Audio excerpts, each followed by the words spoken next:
Hello, YouTubers. You're down here with a tile to clean some tile and to take the odor out. Customer's cat recently died, and in its last months or so, wasn't hitting the litter box as well as it used to. So we're here to take care of the odor, not only clean the tile, but take care of the odor. And as you can see, there's a lot around the walls.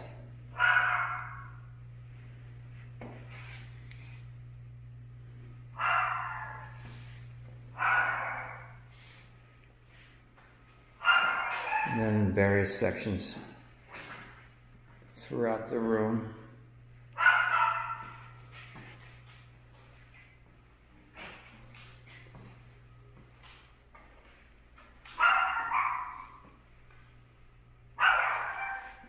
What we do is we mop on our pert, let that sit and penetrate the tile and the grout.